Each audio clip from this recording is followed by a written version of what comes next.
Queridos professores, estamos aqui gravando mais um microtreinamento e gostaria de relembrar vocês que na semana passada nós falamos a respeito da mudança que nós tivemos no objetivo dos seminários e institutos de religião. Então, relembrando, né, que o nosso propósito é ajudar os jovens e jovens adultos a aprofundar a conversão deles a Jesus Cristo e seu Evangelho. Então, a palavra conversão ela foi introduzida no objetivo dos seminários, né?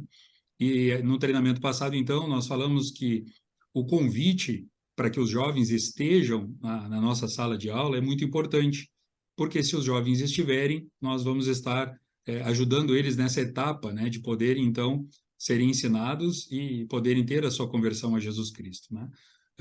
Lembramos vocês de usarem a presidência de classe, a liderança, os missionários, para que no dia 28 agora de fevereiro nós possamos ter o máximo de jovens possíveis. E no microtreinamento de hoje, a gente vai falar sobre uma outra coisa muito importante, que é a respeito de nós elevarmos o nosso aprendizado, o nosso ensino. E por isso nós temos, então, o padrão para o professor, algo que já nós trabalhamos bastante nos microtreinamentos de 2022 e que nesse ano de 2023 nós continuaremos, né, trabalhando. E no microtreinamento de hoje, a gente vai falar muito sobre centralizar em Jesus Cristo e o nosso ensino, né? E agora o irmão Neverson e logo após o irmão Tiago, eles vão dar exemplos para nós agora, vão modelar como nós podemos, o que nós podemos fazer para que a gente possa centralizar o nosso ensino em Jesus Cristo. Obrigado, Felipe. Então, uma vez que nós vamos precisar fazer isso nas nossas salas de aula, eu gostaria de demonstrar uma maneira, né, que nós podemos fazer isso. Primeiro, nós precisamos ter o foco das nossas aulas no Salvador Jesus Cristo. Eu vou exemplificar para vocês aqui, através de um bloco de escritura que nós estudaremos na semana que vem, como ensinar sobre títulos, papéis e atributos do Salvador Jesus Cristo. Vamos, então, trabalhar aqui o bloco de escritura de Marcos, capítulo 4, dos versículos 35 ao versículo 41. Nessa passagem, nós aprendemos sobre quando o Salvador Jesus Cristo acalma a tempestade, né? E vocês podem identificar nessa bela gravura que nós temos ali, né? Falando um pouco sobre esta experiência, o Salvador Jesus Cristo, eles estava navegando com alguns dos seus apóstolos no Mar da Galileia. Porém, durante essa travessia, levantou-se uma grande tempestade, ventos, as águas subiam, os discípulos do Salvador Jesus Cristo começaram a ficar assustados e identificaram que o Salvador Jesus Cristo dormia, né? Talvez dormia porque ser o Salvador Jesus Cristo dá trabalho, né? Ele trabalhou muito e também ele não se preocupava com aquela situação que estava acontecendo naquele momento, até então que o Salvador Jesus Cristo acalma a tempestade e tudo fica tranquilo, né? Quero então agora que vocês pausem esse vídeo e procure identificar, através dessa experiência que nós estamos contando, o que eu estou relatando, quais são alguns títulos que vocês identificam no Salvador Jesus Cristo por meio dessa experiência. Ok? Imagino então já que já fizeram esse exercício, pararam, buscaram pelos títulos e aqui estão alguns dos títulos que eu identifiquei, né? Por exemplo, Cristo ele é o nosso Salvador, ele é um Deus forte, mediador, bom pastor, o príncipe da paz, o todo-poderoso, o mestre. Inclusive, mestre foi um título utilizado pelos discípulos nesse bloco de escritura. Quando ele fala mestre, os discípulos falam, mestre, não se te dá que morramos? Tá? Então, queridos professores, notem que, além de mestre, os outros títulos, eles não estavam escritos na passagem, mas podem ser identificados através desta experiência. Vamos, então, agora ponderar nas nossas vidas sobre as tempestades pessoais. Podem ser tempestades de ordem financeira, né? Às vezes doenças, tristezas.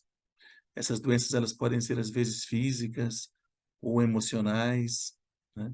Às vezes, você pode ter passado por uma tempestade muito grande em sua vida, quando você perdeu alguém que você tanto amava, né?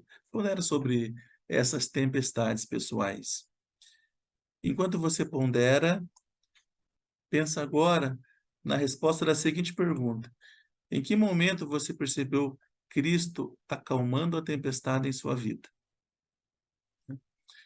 Quero prestar para vocês o meu testemunho de que o Salvador Jesus Cristo, ele está conosco em meio às nossas tempestades pessoais, né?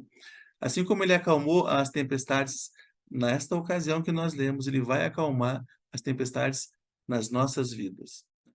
Excelente, Neverson.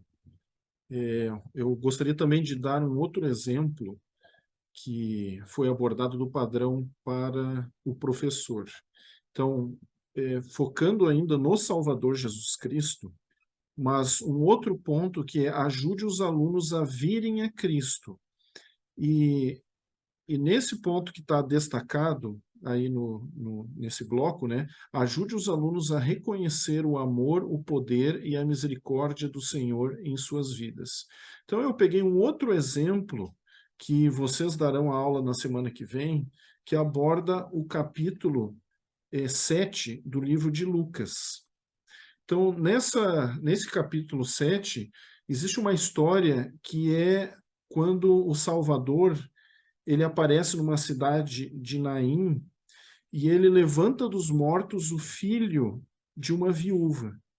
E nessa história nós vemos que o Salvador ele foi ali movido de íntima compaixão por essa viúva que estava chorando pela perda do seu único filho. Então ele vai, faz o esquife, né, onde estavam levando lá o filho morto, parar, e ele fala: jovem, a ti te digo, levanta-te. E a gente sabe então que o morto levantou e, né, o milagre aconteceu na vida dessa viúva e na vida desse jovem. Tá? Então, o que nós gostaríamos de propor hoje como exemplo também que nós poderíamos usar com os jovens no nosso ensino focando no Salvador? Então, eu coloquei aqui duas perguntas que nos ajudam a ter uma visão melhor de trabalhar o foco no Salvador com essa ideia de ajudar os alunos a reconhecer o amor, o poder e a misericórdia do Senhor em nossas vidas. Tá? Então, as duas perguntas aqui, como simples exemplos, vocês podem fazer as suas próprias perguntas para os jovens de vocês. Tá? Então, que atributos do Salvador Jesus Cristo encontramos nessa história? E aí os jovens vão falar vários atributos. Se eles não falarem a respeito de um atributo que você preparou, que você gostaria de ensinar, você menciona o atributo. E aí uma outra pergunta, ó, como exemplo também: que momentos em sua vida você sentiu que o Salvador foi misericordioso com você? Para que isso é uma pergunta para os jovens, para que eles possam pensar que esse exemplo de milagre também acontece na vida deles. Que um jovem que às vezes está numa situação difícil, ele pode ser erguido pelo Filho de Deus. Então, essas histórias que nós temos, né, esse ano que nós vamos estar estudando o Novo Testamento, elas já têm o foco no Salvador, mas é importante que nós usemos essas histórias, esses blocos das Escrituras, para que o jovem aplique na vida deles como se aquilo estivesse acontecendo com eles mesmos. Tá bom? Então, esse é apenas mais um exemplo em relação de como nós podemos focar no Salvador e ajudar nossos jovens a se aproximarem mais dele.